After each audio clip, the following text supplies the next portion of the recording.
Hello दोस्तों, स्वागत है आप लोगों का हमारे यूट्यूब चैनल महान सर में। और दोस्तों, हम इतिहास पढ़ रहे हैं और इतिहास में हमने 10 लेक्चर कंप्लीट कर लिए हैं, जिसमें हमने सबसे पहले जो पढ़ा था वो हमने ऐतिहासिक स्रोत पढ़े थे। इतिहास के स्रोतों के बारे में हमने जानकारी ली थी। उसके बाद हमने पाषाण काल को पढ़ा, उसके बाद में हमने हड़प्पा सभ्यता को पढ़ा, उसके बाद में हमने वैदिक काल को पढ़ा। यानी कि 10 क्लासें हमारी हो चुकी हैं और उसमें हम वैदिक काल तक पढ़ चुके हैं। 4 अध्याय हमारे कंप्लीट हो चुके हैं। अब आज हमारा 5वां अध्याय शुरू होता है और इस पाँचवें अध्याय में हम बौद्ध धर्म को पढ़ने वाले हैं।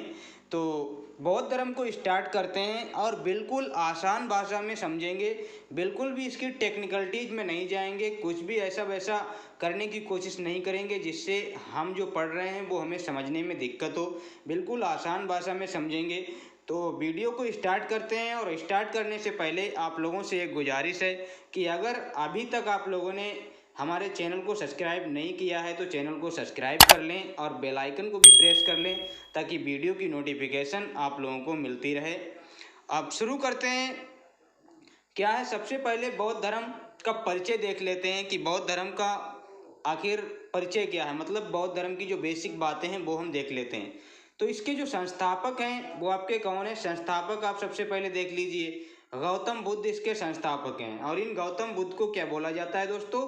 एशिया का ज्योतिपुंज। एशिया का ज्योतिपुंज। आपने शायद 12th में पहले एक चैप्टर हुआ करता था जिसको बोलते हैं, क्या बोलते थे, लाइट ऑफ एशिया बोलते थे। तो वो हुआ करता था, इंग्लिश में होता था पहले इंटर में। तो वहाँ पे ये जो लाइट ऑफ एशिया होता था वो आपका बुद्ध के बारे में ही होता था। लाइट ऑफ एशिया या आप एशिया का ज्योतिपुंज बोलें, एक ही बात होती है। इंग्लिश में लाइट ऑफ एशिया, हिंदी में एशिया का ज्योतिपुंज।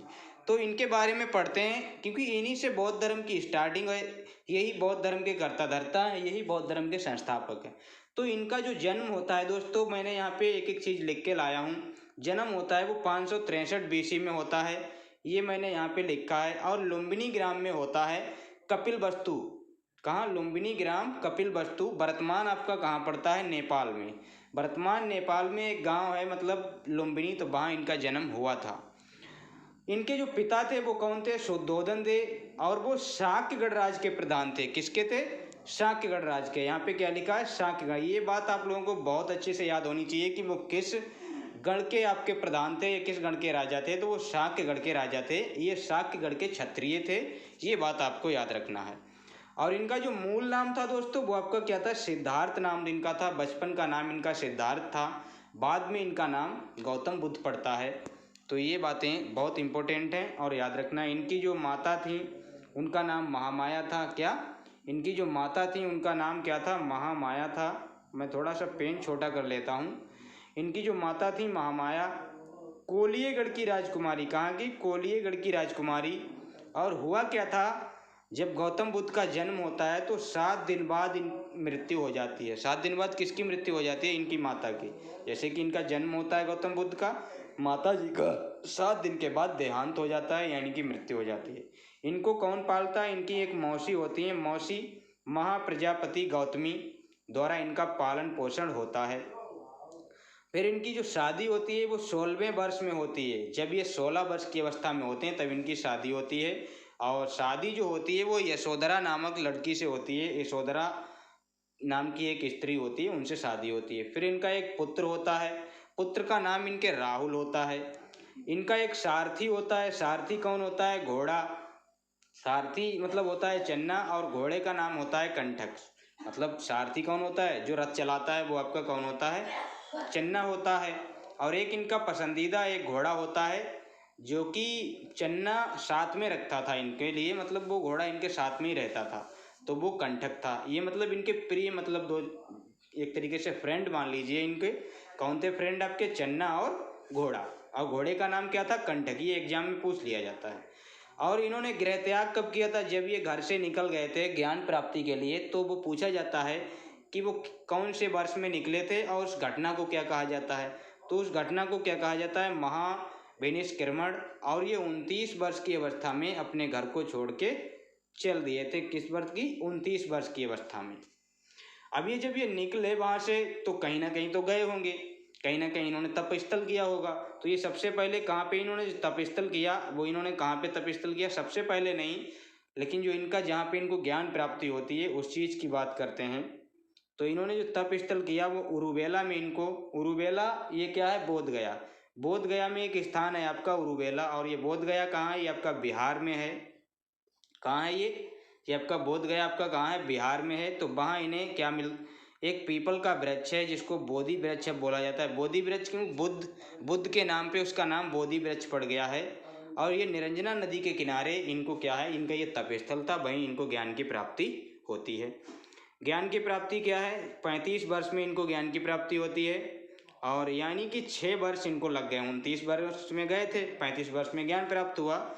और ये कहाँ हुआ, गया बिहार में, वही बोध गया आपका बिहार में इनको ज्ञान की प्राप्ति होती है। मृत्यु इनकी कब होती है, 483 BC में इनकी मृत्यु होती है। 80 वर्ष की अवस्था में ये अपने शरीर को छोड़ के चले जाते हैं। और कुशीनगर कहाँ होता है, कुशीनगर में इनकी मृत्यु कहाँ होती है, कुशीनगर में। और इस चीज़ को क्या बोलते हैं, महापरिनिर्वाण। क्या बोलते हैं, कुशीनगर में महापरिनिर्वाण इनका हो जाता है, यानी कि डेथ हो जाती है, ये इस दुनिया को छोड़ के चले जाते हैं। और अब इनके बारे में कुछ चीज़ें हैं कि एक बार, ये तो हमने उनकी पूरी लाइफ पढ़ ली कि मतलब क्या क्या उनके साथ हुआ, क्या क्या उन्होंने किया।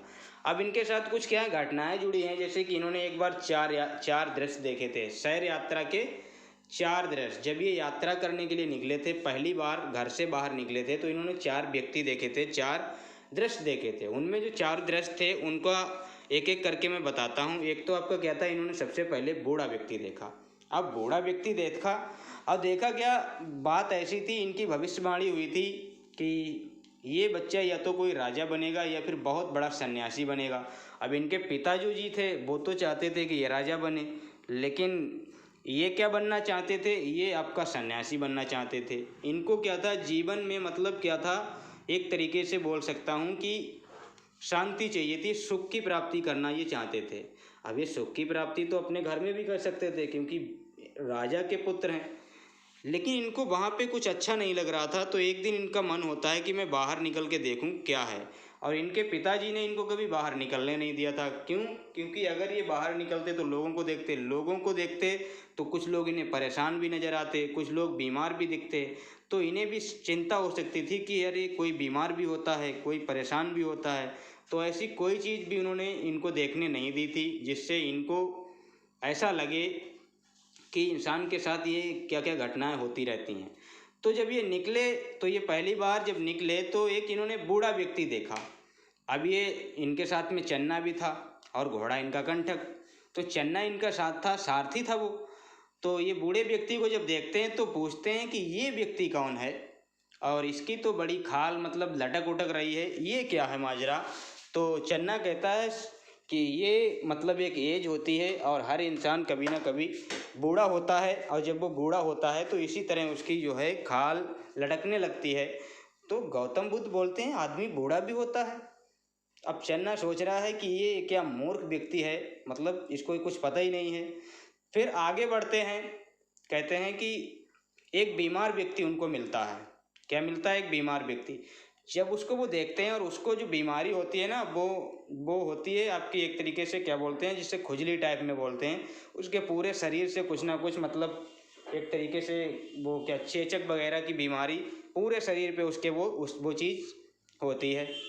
तो कहते हैं ये व्यक्ति कौन है और इसके ये शरीर पे ये क्या मतलब चीज़ है। तो वो कहते हैं कि ये एक बीमारी है, और ये बीमारी जो है किसी न किसी व्यक्ति को कभी ना कभी किसी भी व्यक्ति को ये हो जाती है। हर एक व्यक्ति को कोई ना कोई बीमारी कभी ना कभी होती ही है। अब गौतम बुद्ध को तो अभी तक कोई बीमारी नहीं हुई थी क्योंकि वो तो राजा के पुत्र थे, और उनको मतलब बीमारी आने से पहले उनका इलाज हो जाता था, तो उनको तो पता ही नहीं थी। तो पूछते हैं कि ये व्यक्ति मतलब बीमार है किस। तो वो चन्ना बताता है कि हाँ व्यक्ति बीमार भी होता है, और आप भी बीमार हो सकते हैं, हम भी बीमार हो सकते हैं। तो वो सोचते हैं कि ऐसा कैसे हो सकता है, अगर ऐसा होगा तब तो मतलब एक तरीके से वो टेंशन में आ जाते हैं। लेकिन वहाँ से आगे बढ़ते हैं, एक शव यात्रा आती है। शव यात्रा यानी एक व्यक्ति जो होता है वो मर गया होता है, तो उसकी यात्रा निकल रही होती है, जिसे मृत व्यक्ति की यात्रा निकलती है वैसे निकल रही होती है। तो वो उसको देखते हैं और कहते हैं ये व्यक्ति कौन है, इसके पीछे ये लोग क्या कर रहे हैं, जा रहे हैं, रो भी रहे हैं कुछ लोग। तो वो कहते हैं ये मतलब एक व्यक्ति है, मर गया है, और इसके जो घर वाले हैं वो इसके लिए क्या है, रो रहे हैं, क्योंकि वो अभी तक जीवित हैं और इनके जो मतलब ये जो मर गया है तो इसके लिए वो लोग रो रहे हैं। तो अब गौतम बुद्ध ने तो अभी तक ये सुना ही नहीं था कि इंसान मरता भी है, तो अब ये और टेंशन में आ गए कि इंसान मरता भी है क्या। तो बताते हैं अरे आपको पता नहीं, वो कहते हैं मुझे नहीं पता है, मैंने तो अभी तक किसी को देखा ही नहीं मरते। तो फिलहाल वहाँ से वो आगे बढ़ते हैं और एक सन्यासी उनको मिलता है। वो व्यक्ति इनको ऐसा दिखता है, बड़ी मस्ती में मस्त होता है और उसके चेहरे पर भी मतलब एक अलग ही चमक होती है, एक तेज होता है। तो गौतम बुद्ध कहते हैं ये व्यक्ति कौन है, इससे मुझे मिलवाओ, ये व्यक्ति मुझे अच्छा लग रहा है। तो वो कहते हैं ये देखो सन्यासी है और इसको जीवन के किसी भी मोह माया से मतलब नहीं है। इसने अपने आप को क्या है, पूरे के पूरे मतलब सभी जो संसार के सुख सुविधाएं होती हैं उनसे अपने आप को ऊपर उठा लिया है। इसे किसी भी चीज़ से कोई फर्क नहीं पड़ता है और ये अपने आप में मस्त रहता है। अब गौतम बुद्ध को वहीं से वो चीज़ पसंद आ जाती है, कहते हैं यही मुझे बनना है, मुझे भी सन्यासी बनना है, ये कॉन्सेप्ट उनके दिमाग में बैठ जाता है। तभी तो वो 29 वर्ष की अवस्था में क्या करते हैं, गृह त्याग करते हैं। अब गृह त्याग की घटना क्या कहलाती है, इनकी महाविनिष्क्रमण कहलाती है। और गृह त्याग का जो प्रतीक है वो क्या है, घोड़ा, क्योंकि चन्ना जब इनको छोड़ने जाता है तो ये चन्ना के साथ घोड़े पे बैठ के जाते हैं, तो वो प्रतीक हो जाता है, घोड़ा इनका क्या प्रतीक बन जाता है। तो अब आगे बढ़ते हैं, आगे क्या घटनाएं होती हैं, आगे क्या चीज़ें होती हैं उन और देखते हैं कि गौतम बुद्ध के बारे में क्या क्या चीज़ें हमको मिलती हैं। तो आगे जब इनको ज्ञान की प्राप्ति होती है, क्योंकि जब ये घर छोड़ चुके हैं 35-29 वर्ष की अवस्था में, तब इनको जो ज्ञान की प्राप्ति होती है उस चीज़ को क्या बोलते हैं, उस चीज़ को संबोधि बोलते हैं। यानी कि ज्ञान प्राप्त जिसको हो जाता है उसको संबोधि, मतलब उसने समस्त चीज़ों का अध्ययन कर लिया है, एक तरीके से ऐसा आप मान सकते हैं। अब जो बौद्ध हैं, बुद्ध के गुरु कौन थे, क्योंकि ज्ञान प्राप्ति करने के लिए कोई ना गुरु तो होना चाहिए। तो गुरु जो थे, इनके जो पहले गुरु थे, पहले जो गुरु थे जिनसे इन्होंने वैदिक शिक्षा की, क्योंकि ये छोटे होंगे तो इनको उस समय वैदिक काल तो अभी अभी ख़त्म हुआ था, तो वैदिक काल की ही इन्होंने शिक्षा ली थी, वैदिक शिक्षा इन्होंने ली थी। तो वो जो गुरु थे वो बृहस्पति गुरु थे और उनसे इन्होंने वैदिक शिक्षा ली थी। उसके बाद में जो गुरु आते हैं सांख्य दर्शन की शिक्षा देते हैं इनको, और सांख्य दर्शन की जो शिक्षा देते हैं वो कौन देते हैं, वो आलार कलाम व्यक्ति होते हैं। कौन, आलार कलाम। और ये वैशाली में इनको मिलते हैं। कहाँ मिलते हैं, वैशाली में।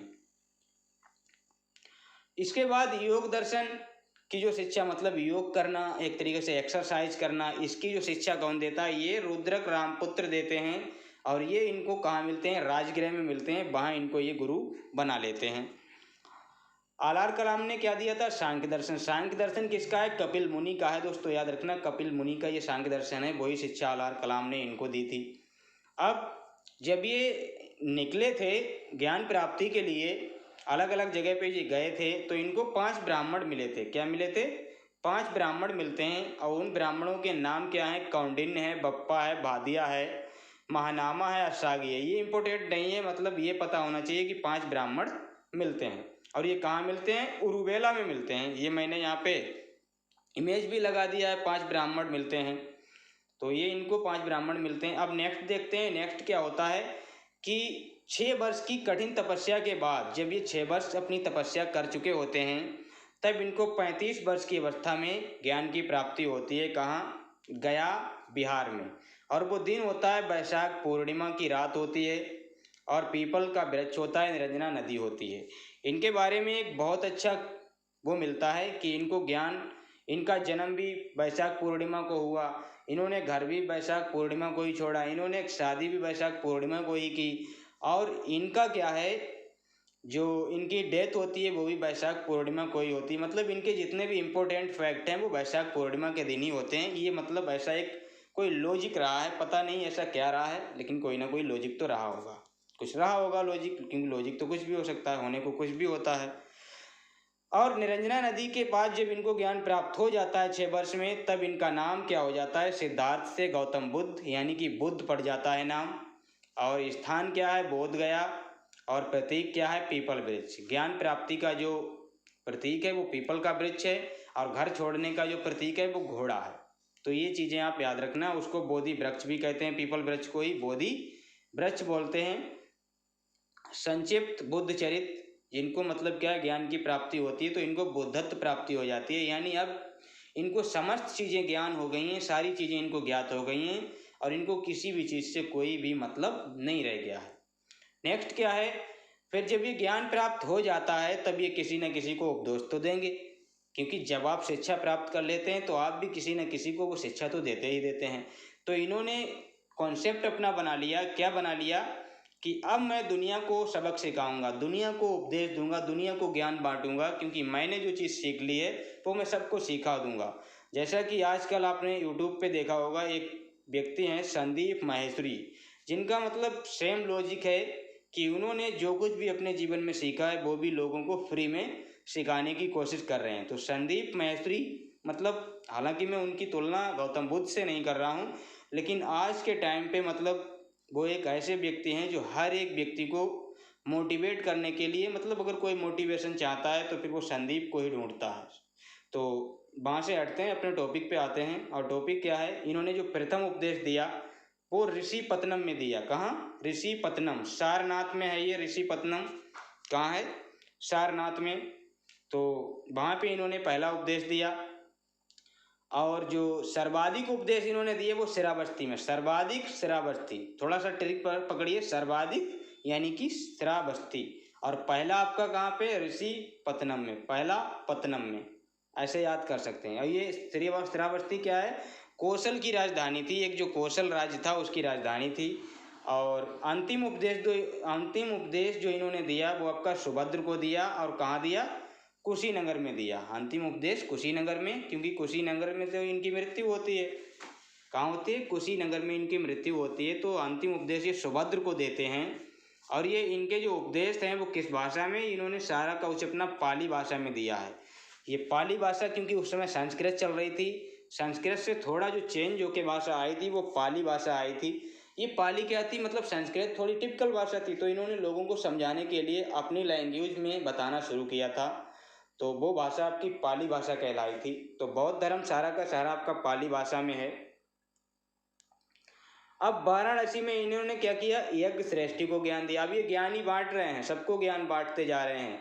यज्ञ श्रेष्ठी को ज्ञान दिया। वाराणसी में बौद्ध भिक्षु संघ भी बनाया, क्योंकि ज्ञान भी बांटा, फिर वहाँ पे एक संगठन बना दिया ताकि और लोग वहाँ पे जुड़ें। तो एक भिक्षु संघ बना दिया, लोग वहाँ पे इनकी तरह क्या है और बन गए और वो ज्ञान बांटने लगे। तो वहाँ पे ऐसे ऐसे इन्होंने संघ बनाए।